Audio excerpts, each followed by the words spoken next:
हम आपको असमूर्त ब्रह्म की उस दिव्य लीला का श्रवण कराने के लिए जा रहे हैं जो समाज की अति ऐश्वर्य लीला है। भगवान की जितनी भी लीला हुई वो सब ऐश्वर्य लीला है, लेकिन भगवान श्री कृष्ण की जो महारास लीला हुई है, वो भगवान श्री कृष्ण की जो महारास लीला है वो असमूर्त ब्रह्म की दिव्य ऐश्वर्यशील लीला है। आज भगवान अपने महारास को संपन्न करने के लिए जा रहे हैं।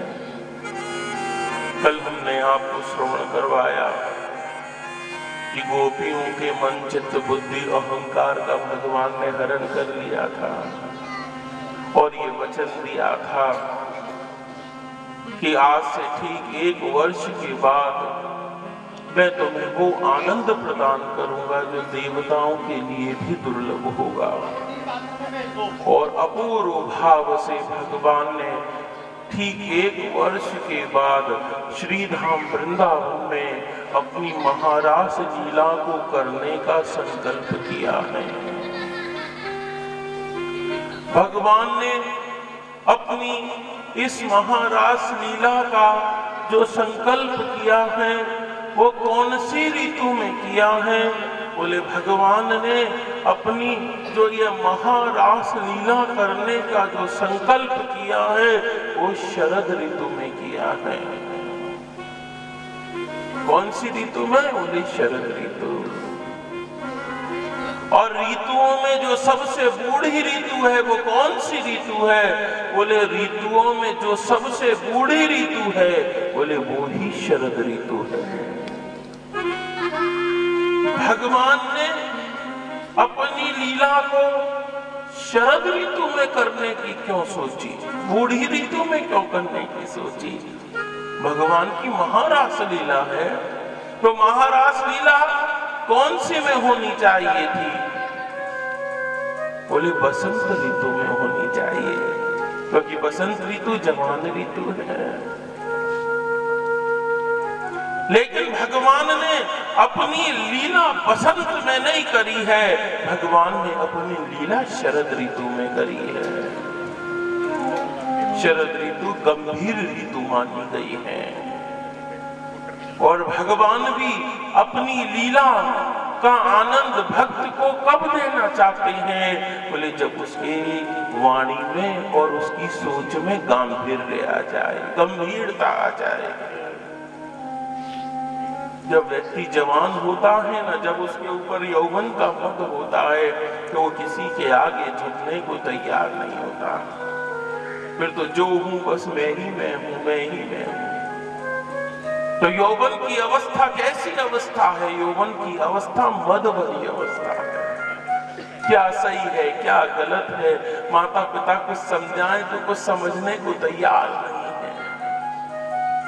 एक बेटा गाड़ी चला रहा है, पीछे उसके बूढ़े पिता बैठे हैं और 100 की स्पीड पे 125 की स्पीड पे गाड़ी दौड़ा रहा है। पीछे पिताजी कह रहे हैं बेटा थोड़ा धीरे चलो, अरे बेटा थोड़ा धीरे चलो, अरे बेटा थोड़ा धीरे चलो। तो जवान बेटा आगे बैठकर चिल्लाता है, तो क्यों बार बार परेशान करते हो? अरे मुझे बहुत अच्छी गाड़ी चलानी आती है, चुप बैठ कर रहो, बिल्कुल चला रहा हूं ना बढ़िया। लेकिन समय एक जगह थोड़ी ना ठहरता है। आज जो जवान बेटा स्टीयरिंग पे बैठा हुआ था, समय निकला, आज वो जवान बेटा हो गए बूढ़े पिता और आज वो तो आ गए पिछली सीट पर और उनका जवान बेटा आगे बैठा हुआ था और आज उनका बेटा भी 125 की स्पीड पर गाड़ी दौड़ा रहा था। तो आज खुद भी पीछे पीछे बैठकर चिल्ला रहे थे, अरे बेटा धीरे, अरे बेटा धीरे। तो बेटा कहता था, बोले अच्छा, बोले जब बाबा कहते थे धीरे चलो तो तुम धीरे चलते थे, जो आज तुम कह रहे हो धीरे धीरे धीरे तो मैं धीरे चलूंगा। इसलिए भगवान व्यक्ति को अपना आनंद कब देना चाहते हैं? बोले जब जीव शांत हो चुका हो, जब जीव की सोच में एक स्थायित्व आ गया हो, एक गंभीरता आ गई हो, तब भगवान अपना ये महा आनंद प्रदान करना चाहते हैं। और भगवान ने अपनी लीला करने का संकल्प किया है। शरदो फुल मल्लिका विशुरन्तुम मनश्चक्रे योगमाया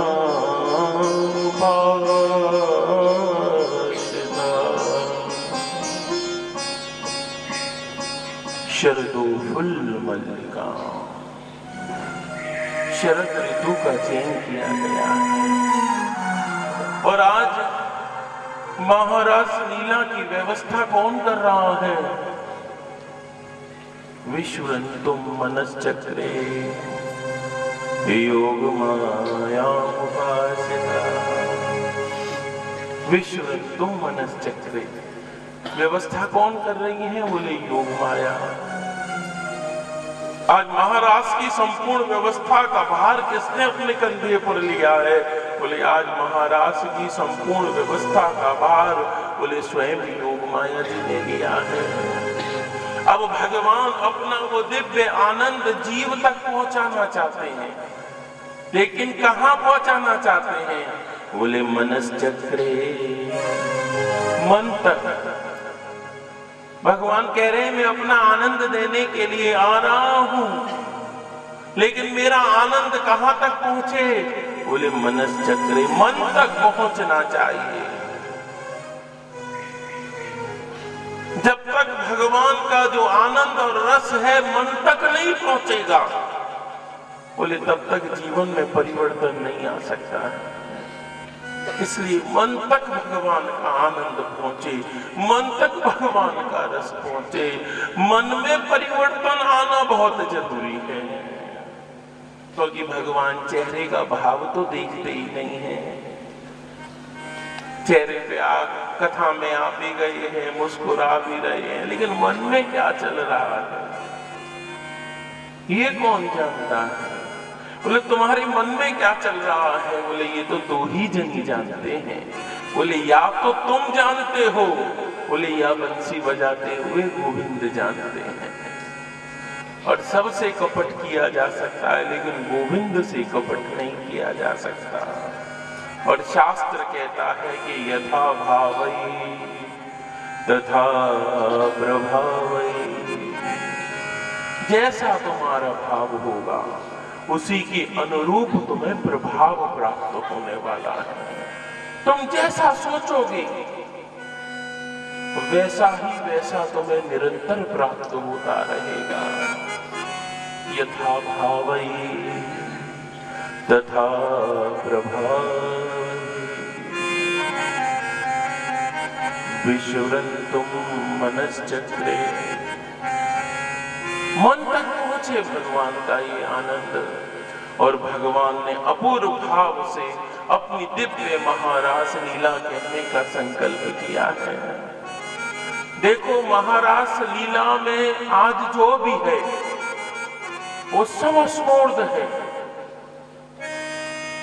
सब दिव्य है, सब अनिर्वचनीय है। महारास में जो है वो सब अद्भुत बना हुआ है। आज की जो ये रात्रि है, जिस रात्रि में महारास होने के लिए जा रहा है, आज की ये रात्रि भी कोई साधारण रात्रि नहीं है। बोले आज की ये रात्रि भी वैकुंठ की नित्य सिद्ध रात्रि है।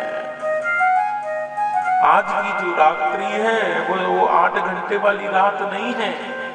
आज की जो रात्रि है वो वैकुंठ की नित्य सिद्धा रात्रि है, नित्य सिद्धा। और वैकुंठ की नित्य सिद्धा रात्रि कितने दिनों की होती है? बोले वैकुंठ की एक रात्रि बोले हमारी 6 महीने के बराबर होती है।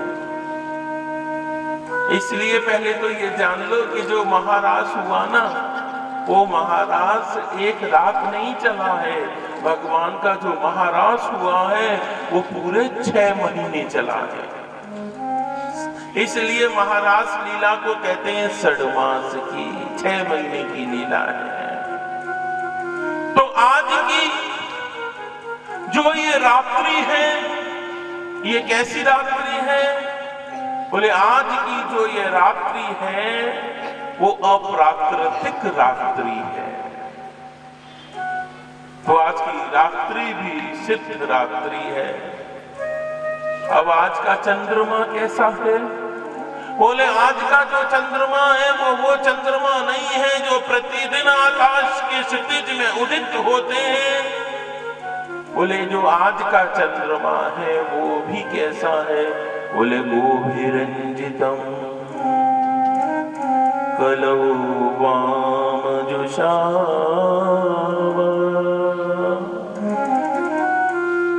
गोभिरंजितम कलौ वामजुषावः, गोभिरंजितम अर्थात आज का जो चंद्रमा है उसकी जो किरणें निकल रही हैं वो भी लाखों के समान लाखों किरणें निकली हुई हैं। आज की चंद्रमा में सहस्त्र किरणों का प्रकाश दिव्य महारास लीला के मंच की ओर आच्छादित हो रहा है।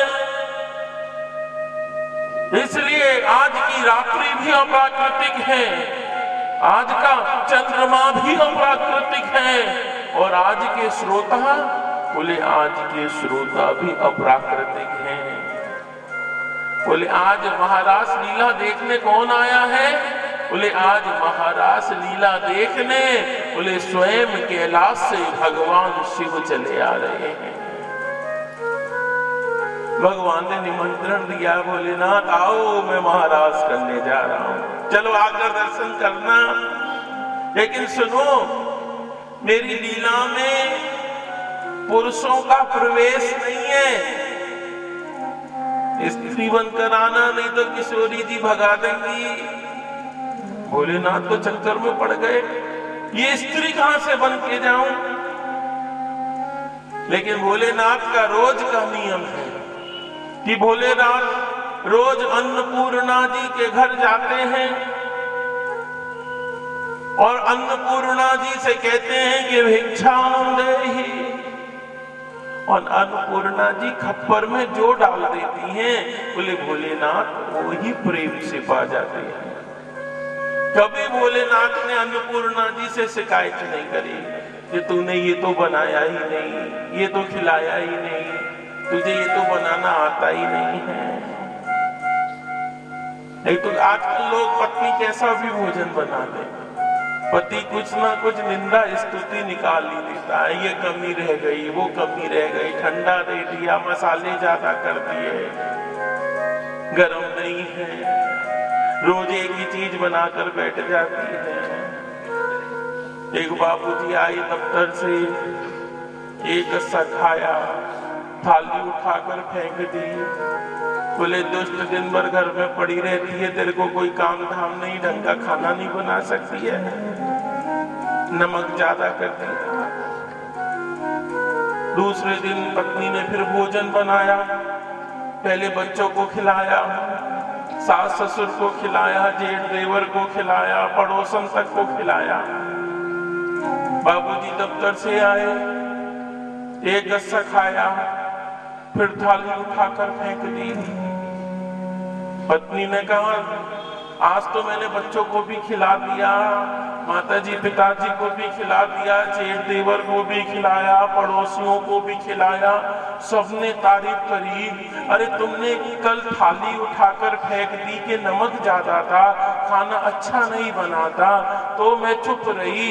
लेकिन मैं तुमसे ये पूछना चाहती हूँ कि कल खाना अच्छा नहीं बना था तो तुमने थाली फेंक दी, आज तो खाना अच्छा बना है, आज तुमने थाली उठाकर क्यों फेंक दी? पति कहता था नहीं तू बिल्कुल ठीक कह रही है, आज तो खाना वाकई बहुत अच्छा बना था। अरे तो बहुत अच्छा बना तो फिर फेंक क्यों दिया? बोले मैंने इसलिए फेंक दिया क्योंकि मैं तुझसे ये पूछना चाहता हूँ कि तूने कल ऐसा क्यों नहीं बनाया था। कल थाली उठाकर इसलिए फेंक दी कि खाना अच्छा नहीं बना था, आज थाली इसलिए उठाकर फेंक दी कि तूने कल ऐसा क्यों नहीं बनाया था। एक भोलेनाथ जी हैं, अन्नपूर्णा जी जो डाल देती हैं। अन्नपूर्णा जी रोज कहती थी कि भोलेनाथ कुछ तो तुम अपनी इच्छा का बनाओ, वही बना दूंगी। अन्नपूर्णा जी से भगवान कहते, देवी तुम्हारी जो इच्छा हो सो बना दो। आज पहली बार भोलेनाथ ने अन्नपूर्णा जी से कहा कि हे देवी, आज हम कुछ विशेष भिक्षा चाहते हैं, दे दोगी? अन्नपूर्णा जी के आनंद की तो कोई सीमा ना रही। ए स्वामी, मेरे तो कान थक चुके थे सुनने के लिए कि तुम अपने मुंह से कुछ कहो कि मुझको ये खाना है, ये बना दो। बताओ, तुम्हारी जो इच्छा हो सो मांग लो। भोलेनाथ ने कहा, देवी यदि आप आज मुझे कुछ देना ही चाहती हो तो आज मैं तुमसे कुछ विशेष भिक्षा मांगता हूँ। बोले, क्या विशेष भिक्षा चाहिए? बोले, आज मुझे भिक्षा में तुम्हारा नारी स्वरूप चाहिए। हे देवी, मैं महाराज का दर्शन करने के लिए जा रहा हूँ और वहां पुरुषों का प्रवेश नहीं है, इसलिए आप कृपा करें और मुझको अपना नारी स्वरूप प्रदान करें। अन्नपूर्णा जी मुस्कुराती थी और आज अन्नपूर्णा जी ने अपूर्व भाव से भोलेनाथ का दिव्य श्रृंगार किया है। सुंदर भगवान को साड़ी पहना दी है, गले में वो सांप के उनको उतारा सुंदर सुंदर हार गले में पहना दिए हैं। तीसरे नेत्र के ऊपर आज अन्नपूर्णा जी ने दिव्य चित्रभंग की रचना कर दी है। ठाकुर जी के बाल तो बड़े लंबे लंबे हैं ही, बढ़िया सुलझा दिए, उनको सुंदर बना दिया है। चरणों में सुंदर नुपुर धारण कर दिए हैं। अपूर्व भाव से भगवान का दिव्य श्रृंगार कर दिया गया है। इतने इतने घूंघट में भोलेनाथ मंद मंद गति से श्रीधाम वृंदावन जा रहे हैं। और महाराज के मंच की क्या व्यवस्था है वो देखते हैं। आज किशोरी जी निकुंज से रुंझन रुंझन करती हुई अपनी सहस्त्र गोपियों के साथ महाराज के मंच की ओर पहुंची हैं। यूथ यूथ बरूथ बरूथ गोपियां हैं। भागवत में लिखा है कि लाखों गोपियां हैं जो महाराज का दर्शन करने के लिए पहुंची हैं। इतनी सारी गोपियां और वहीं पर भोलेनाथ भी गोपी बन के खड़े हो गए हैं। आज तो भोलेनाथ भी नारी के रूप में पधारे हैं। तो भोलेनाथ भी उन्हीं हजारों लाखों गोपियों के बीच में जाकर छुप गए कि कहीं कोई पहचान ना ले। यहां से वहां तक गोपियों की चहल कदमी हो रही थी। अब भोलेनाथ सोच रहे थे, ठाकुर जी तुमने अच्छा फंसा दिया। अच्छे वाले कैलाश पर बैठे हुए थे, ये तुम कहां ले आए हमको? जहां देखो वही माताएं माताएं। पुरुषों के नाम पे तो ऐसा लग रहा था वृंदावन में कोई शेष ही नहीं है। अरे बोले, ठाकुर आज तो तुमने बड़ी हंसी कर दी हमारे साथ में। अब महाराज वृंदावन में तो कौन जा सकता है? बोले, वृंदावन में तो वो ही जा सकता है, बोले जिसे राधा गोविंद की कृपा ले जाना चाहती है। कितने पास में हम रह रहे, लेकिन पूरा पूरा जीवन बीत जाता है सोचते सोचते कि एक बार हम भी वृंदावन हुआ है, एक बार हम भी अयोध्या हुआ है, एक बार हम भी द्वारका हुआ है। लेकिन पूरा जीवन बीतने के बाद भी हम वृंदावन नहीं जा पाते हैं। इतनी इतनी गोपियों के बीच में भगवान भी घूंघट करे हुए खड़े हुए हैं। और सबसे सब छुपाया जा सकता है, किशोरी जी से कहां कुछ छुपने वाला था। किशोरी जी की नजर गई भोलेनाथ के ऊपर। अरे ललिता जी, ये इतनी लंबी चौड़ी गोपी कहां से आ गई? कहां की है ये? नंदगांव की? बोले ना। बोले बरसाने की है? बोले ना। बोले गोकुल की है? बोले बिल्कुल नहीं है। बोले वृंदावन की? बोले हो ही नहीं सकती है। तो कौन है ये फिर? बोले देवी देख के आए। बोले नहीं, ऐसे नहीं देखेंगे, सब गोपियों को देखेंगे, लगा दो सबको लाइन से खड़ा कर दो। ललिता जी और विशाखा जी ने सारी गोपियों को लाइन से खड़ा कर दिया। सब गोपियां घूंघट में हैं। भोलेनाथ सबसे अंत में जाकर खड़े हो गए, बिल्कुल अंत में। अरे बोले ये लाखों गोपियां हैं, क्या ठाकुर जी एक एक को देखेंगे? प्रश्न ही नहीं होता। एक एक को देखेंगे तो महीनों बीत जाएंगे। अरे राधा रानी एक को देख लेगी, दो को देख लेगी, 5 को, 10 को, कहीं तो थकेगी जाकर। इसलिए भोलेनाथ पंक्ति में सबसे अंत में जाकर खड़े हो गए हैं और अपूर्व भाव से मुस्कुरा रहे हैं कि मेरा तो नंबर आने वाला तो है नहीं, मैं क्यों डरूं। किशोरी जी ने कहा ललिता जी एक एक का घूंघट उठाओ, हम देखेंगे। और ललिता जी जैसे ही उठाने लगी वैसे ही किशोरी जी ने रोक दिया। बोले रुक जाओ, यहां से शुरू नहीं करेंगे, बिल्कुल अंत से शुरुआत होगी। भोलेनाथ को तो चक्कर आ गया महाराज। बोले हे ठाकुर जी रक्षा करो मेरी। पहुंच गई ललिता जी, विशाखा जी।